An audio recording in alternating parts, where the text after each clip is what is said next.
Vamos então girar nossa equipe de reportagem com as informações do Trio de Ferro Paulista. E começamos com Alexandre Silvestre, as informações do Palmeiras, diretamente da Academia de Futebol. Grande noite para você, meu querido Silvestre. Me diz uma coisa, como o Palmeiras está aproveitando essa semana livre? Assim, 2 dias de folga, Celso. Boa noite, time Gazeta Esportiva. Semana raríssima, sem jogos. Também pela eliminação do Palmeiras na Copa do Brasil, se não jogaria, né? Amanhã ou na quinta-feira. Mas o Abel Ferreira deu folga para a comissão técnica, para ele. Acho que o Abel deu uma passadinha aqui ontem, tenho quase certeza. Hoje não. E os jogadores 2 dias de folga. Treinamentos serão retomados amanhã. E o Abel Ferreira, depois da vitória sobre o Internacional no final de semana na coletiva, mal sabia como encarar essa semana rara, livre, sem jogos. Diz aí, Abel. Eu acho que até vou ficar maluco, não é? Com esta semana vai parecer um mês, não é? Não sei, agora é descansar, porque nós precisamos mesmo muito descansar, física e mentalmente, sobretudo mentalmente, porque é muito desgastante, e depois voltarmos quarta-feira outra vez, todos prontos para continuar a nossa caminhada, porque vai ser dura, vai ser difícil. Há muitos candidatos à mesma cadeira e, como te disse, é procurar em cada jogo e em cada treino, ou sobretudo em cada treino, nos prepararmos para o jogo seguinte. Os treinamentos recomeçam amanhã, pela manhã, aqui na Academia de Futebol, visando o jogo contra o Ceará. Mas hoje foi um dia de muito trabalho para a presidente do Palmeiras, Leila Pereira. Ela batalhou bastante por um encontro com o pessoal da CBF, foi até o Rio de Janeiro protestar contra o VAR, que eliminou o Palmeiras da Copa do Brasil num erro de protocolo crasso, absurdo. Teria que ter o VAR do VAR, né? Porque brincadeira que fizeram com o Palmeiras naquele lance do impedimento do Caleri, possível impedimento, linha que não foi traçada, além do lance discutível do pênalti em cima do atacante do São Paulo.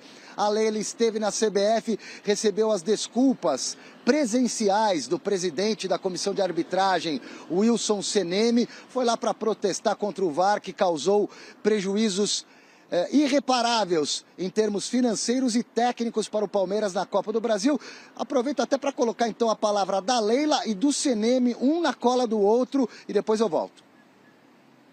Ocorreram erros absurdos.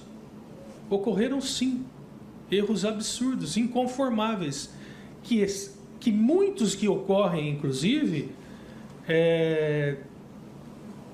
são inaceitáveis para vocês e são inaceitáveis para nós e para o futebol, né? Então, na Conmebol, esse período serviu como um divisor de águas. Serviu como um divisor de águas. E essa reunião nossa aqui, eu espero e eu tenho como objetivo que seja um divisor de águas também para a arbitragem brasileira.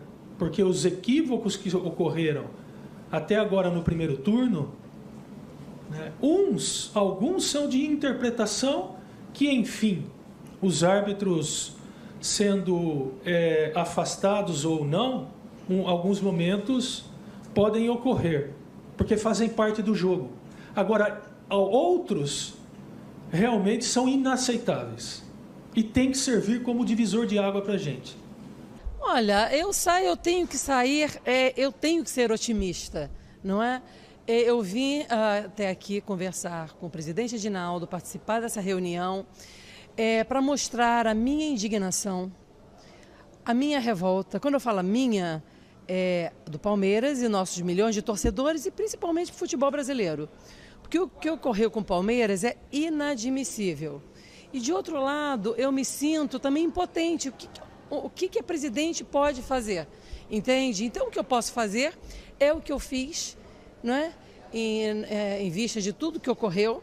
Estou aqui hoje pleiteando que esse fato sirva como divisor de águas, né, para o futebol brasileiro, que isso não volte a acontecer.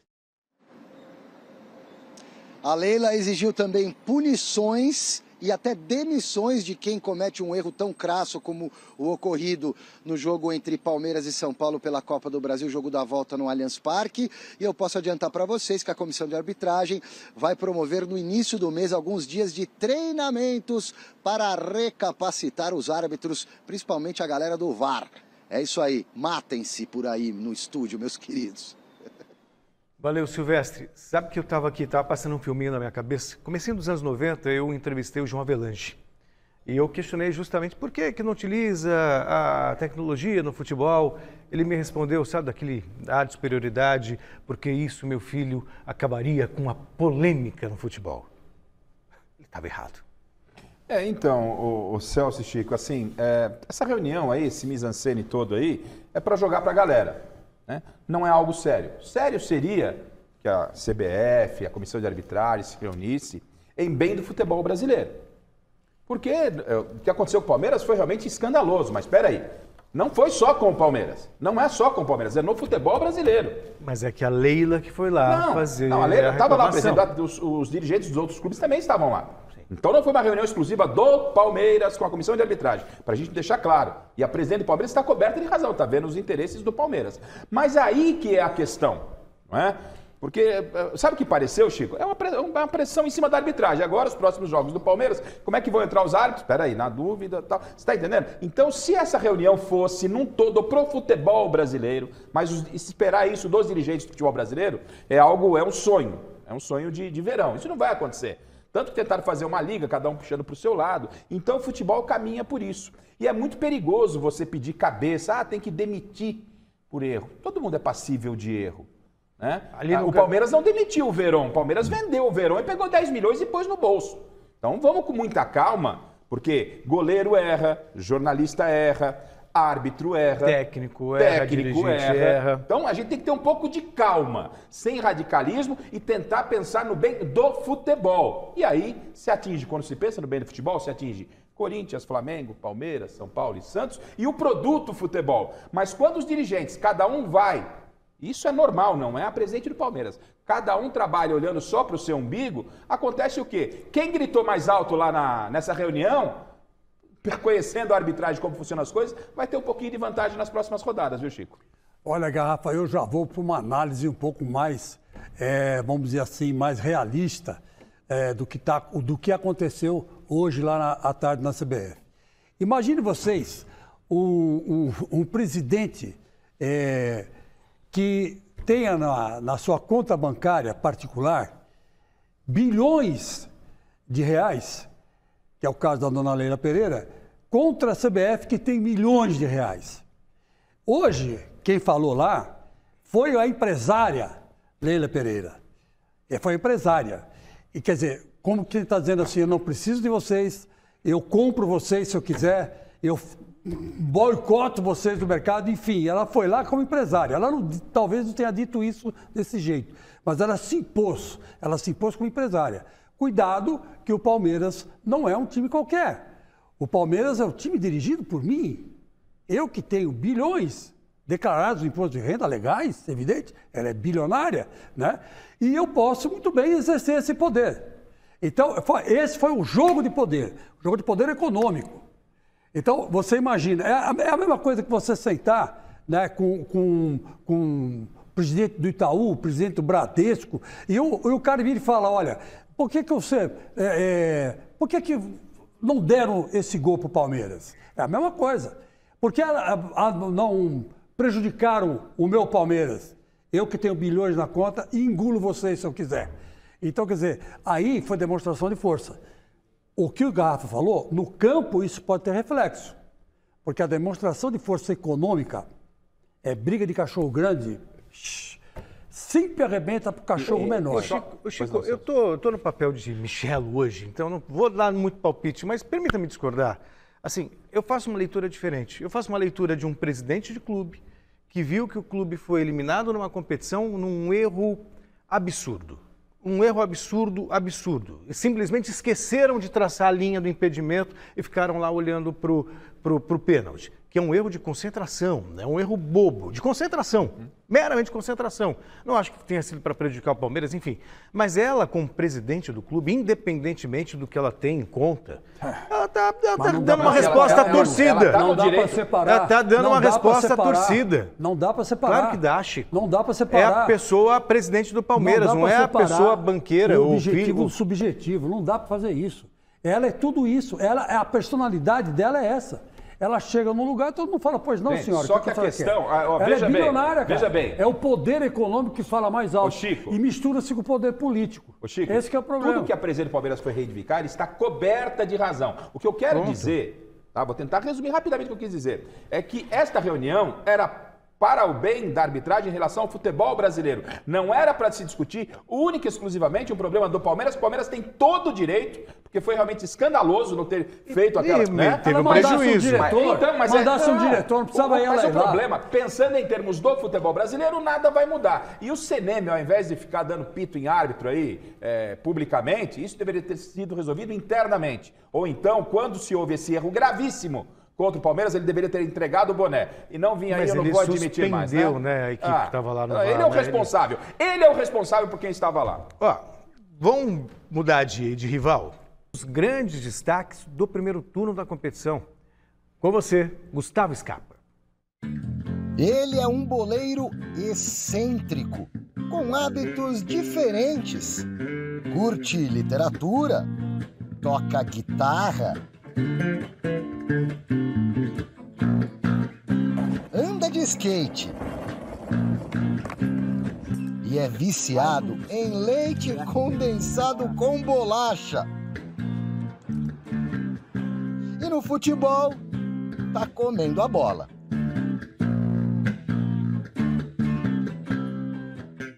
Hoje o que faz a diferença são as capacidades volitivas. É quem tem mais vontade, quem tem mais fome. Gustavo Scarpa é o líder de assistências do Porco na temporada. Além de 9 gols marcados no ano, deu passe para outros 12. Desde que estreou pelo Palmeiras em 2018, contratado a peso de ouro numa briga judicial com o Fluminense, já marcou 40, mas demorou a emplacar. Com Abel Ferreira, virou coringa. Antes, nas mãos de Luxemburgo, já havia atuado na ala esquerda. Com o português, multiplica-se em campo. Lateral, meia, ponta, cobrador oficial das bolas paradas do Verdão. Tá jogando muito e é um dos pouquíssimos brazucas que chuta sem medo, de perto, de longe. E não é de firula, não. Joga sério. Enquanto puder, Abel vai usar e abusar do Scarpa, até porque já tá tudo definido. No fim do ano, ele vai embora para a Inglaterra para experimentar uma vida nova na Europa.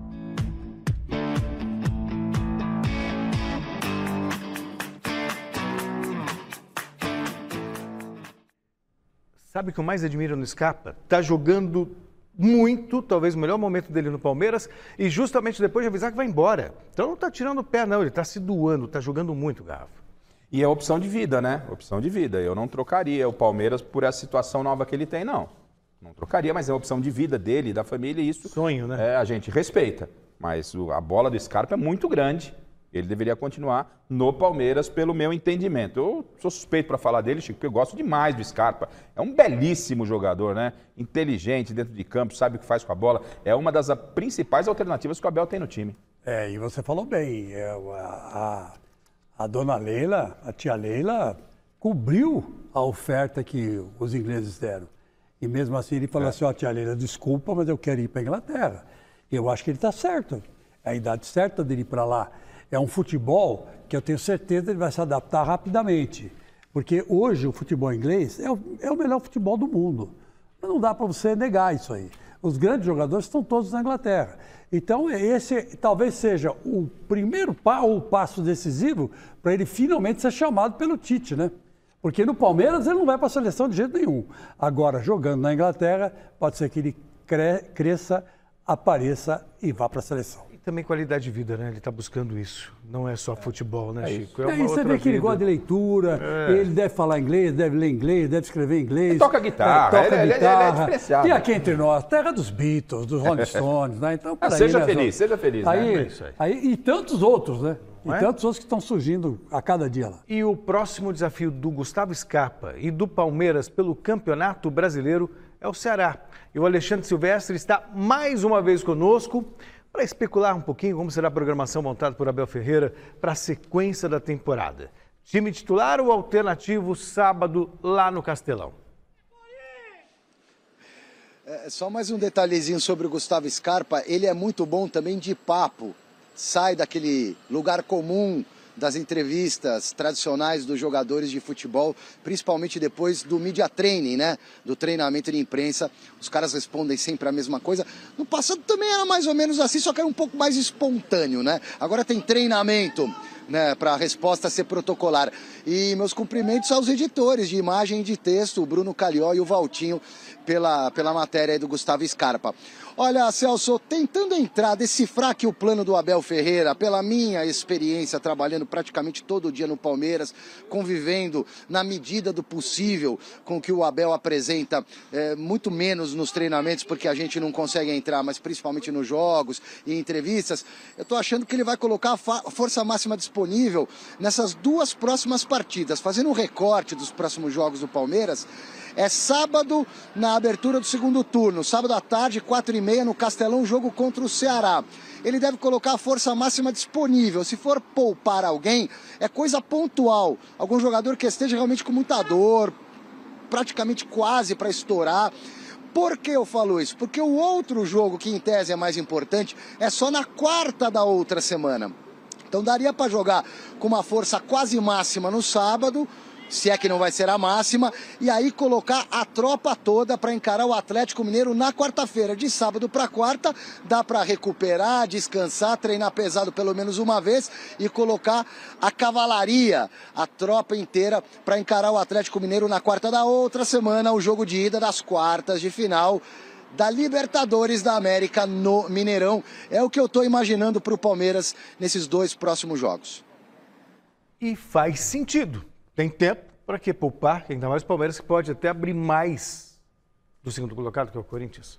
A chance que ele tem, né? Porque ontem nós já analisamos bem essa tabela e nós vimos que o Corinthians tem 7 jogos contra os 7 primeiros colocados. Ele tem 6 jogos na arena e um fora, contra o Atlético Mineiro. O resto ele encara todos em casa. E o Palmeiras é exatamente o contrário. Tem um jogo em casa e contra os outros times se joga todos eles fora. Então, ele tem que aproveitar essas chances mesmo que pintarem. Porque se o Corinthians é o melhor mandante, o Palmeiras é o melhor visitante. Mas se o Corinthians é o melhor mandante, porque também tem o copo cheio e o copo meio vazio, né? O Corinthians é o melhor mandante, mas não pegou as feras em casa, vai pegar agora.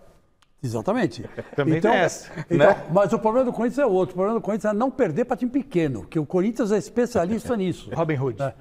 Vai e ganha do Flamengo, e com gol contra lá do Rodinei, e joga contra o último colocado aí com a Fortaleza e perde 3-0. Perdeu do Ceará 3-1. Quer dizer, sabe? Do Cuiabá. Do Cuiabá. Quer dizer, é isso que o Corinthians não pode... Mas o Palmeiras é outra toada. O Palmeiras é outra toada. O problema é... Jogar fora de casa não é fácil. E principalmente com esses times de ponta de tabela. O Chico, o Abel, ele só não tá tão brasileiro porque ele tem arrasta o sotaque português, natural. Mas ele conhece demais o futebol brasileiro.